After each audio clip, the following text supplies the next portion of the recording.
Bismillahirrahmanirrahim. Assalamualaikum warahmatullahi wabarakatuh. Waalaikumsalam warahmatullahi wabarakatuh.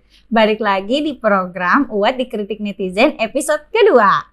Kali ini kita bacain komentar netizen dari video yang berjudul Ada PKI mau nyapres di 2024. Oke, langsung aja nih ya Bi. Yang pertama, ada kritik dari Cak Noer.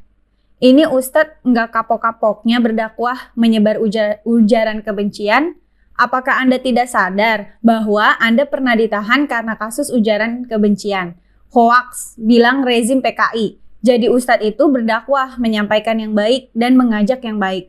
Bukan mengadu domba umat dengan fitnah yang tidak ada buktinya.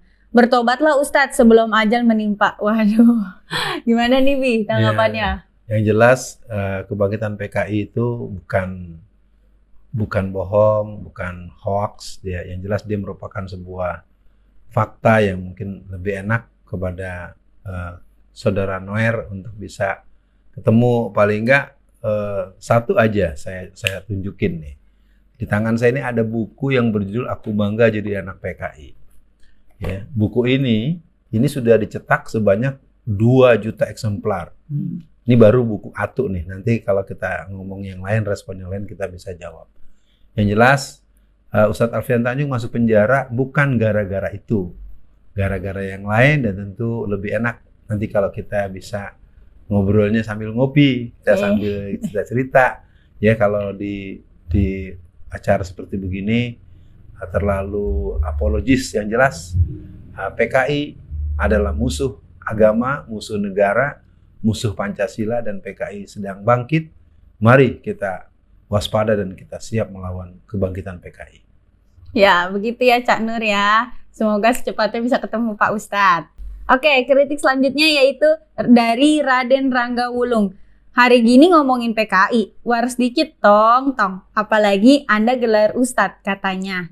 Dakwah yang betul menurut Al-Quran dan hadis. Membangun umat, jangan membangun fitnah. Tanjung. Astagfirullah, bagaimana nih Abi? Kebangkitan atau gerakan PKI merupakan sebuah gerakan yang dari dulu berhadapan dengan sangat keras dengan kaum ulama.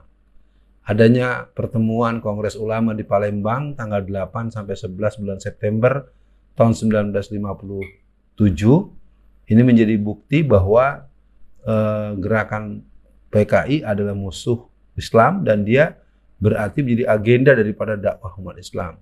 Jadi buat saudara Raden Rangga Wulung, kelihatannya mesti nambah bacaan. Kalau kita udah baca, kita udah ngerti, kita nggak akan bisa berpendapat secara sembrono. Karena gerakan komunis di negeri kita sudah terbukti pernah membakar pesantren Gontor, pesantren Lirboyo. Mereka menyembelih dan membunuh ulama dan santri di pesantren Sabilil Muttaqin di Magetan, dan ratusan bahkan ribuan kasus secara nasional. Maka sebaiknya jangan sembrono, belajar dulu, baca dulu. Intinya Ustadz Alfian memaklumi mungkin karena Mas Raden Rangga Wulung belum sempat baca berita-berita beginian. Gitu. Iya, betul. Oke, makasih ya Mas Raden. Nah, selanjutnya nih ada dari Fungus Cair. Sebaiknya para ulama membimbing umat dalam pilpres siapa capres yang akan dipilih nanti tahun 2024. Minimal dengan menyampaikan kriterianya dan ciri-cirinya sang calon. Sehingga suara umat terarah dan bersatu. Ya, yang jelas ya, pembahasan ini merupakan bagian daripada pemberian dasar kriteria. Sehingga dengan munculnya seorang oknum yang dikenal sebagai pemimpin PKI milenial yang dia sudah mendeklarasikan sebagai calon presiden 2024, berarti bukan dia. Jadi berarti itu poin pertama bisa dipenuhi dari netizen yang barusan. Yang kedua, kriteria kita adalah kriteria pemimpin yang ke depan, ya pemimpin yang berpancasila. Pasti kalau dia seorang muslim, ya dia sholat 5 waktu dan amalan-amalan sesuai dengan Al-Quran dan Sunnah. Jadi yang jelas proses ini, penayangan ini, atau proses yang berhubungan dengan video yang sebelumnya sudah sampai 119.000 penonton itu merupakan ikhtiar dari kami, dari saya dan seluruh teman-teman yang perhatian terhadap masalah ini, bahwa kita memang ingin menutup pintu setutup-tutupnya, seluruh celahnya. Tidak ada pintu masuk untuk PKI menjadi presiden di Indonesia. Oke, kritikan selanjutnya nih dari Yanto.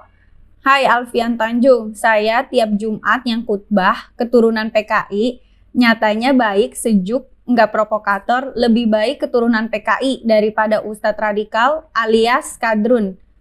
Lebih bahaya daripada keturunan PKI, lihat di Afghanistan. Wah, keturunan PKI nih, Wi. Kelihatannya itu mungkin baru bangun tidur ya. Baru bangun tidur, terus baca medsos, kasih komentar, dan komentarnya kelihatannya terlalu, apa ya, menurut saya ya berlebihan. Kalau ada keturunan PKI jadi khotib Jumat, mesti pengurus masjidnya nggak mau lah. Di mana-mana secara nasional orang tahu PKI ini adalah musuh negara.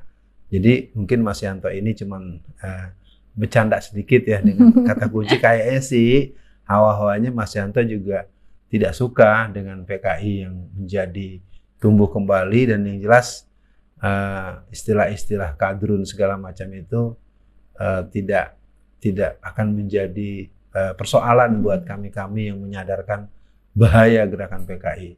Itu aja buat Mas Yanto, sampai jumpa nanti di Kopi Darat. Makasih. Oke, kritikan selanjutnya nih Abi dari Joko Saryono. Alfian Tanjung gak waras menyebarkan paham fitnah PKI. Dia sendiri yang mbahnya PKI, beretitut tidak beres, sudah sepantasnya dimusnahkan dari muka bumi. Astagfirullah Pak Joko. PKI Ustadz Alfian gak waras, ya kayaknya sih perlu ini ya, perlu saya ingatkan bahwa Anda kelihatan memang belum tahu. Saya unjukin ya. Ini buku yang berikutnya. Anak PKI masuk parlemen. Hari ini ada sekitar 200 orang yang terpapar komunisme PKI yang menjadi anggota DPR RI periode 2019-2024. Jadi kalau Anda bilang nggak waras, siapa yang nggak waras? Ya, mungkin perlu sekali lagi kita perhatikan bahwa kalau saya dibilang reaktif atau sekedar merespon secara emosional, ini adalah salah satu kesaksian di buku saya yang kedua. Buku saya yang pertama berjudul Mengganyang Komunisme PKI, dan ini adalah menangkal PKI, strategi nasional menjaga keutuhan NKRI. Nggak mungkin orang nggak waras, orang gila bisa bikin buku ya. Jadi mungkin ini menjadi perhatian buat seluruh pemirsa, bahwa mungkin Mas Joko lagi-lagi bagian dari orang yang belum sempat membaca, atau ya lagi-lagi memang nggak sempat punya pengetahuan yang model beginian.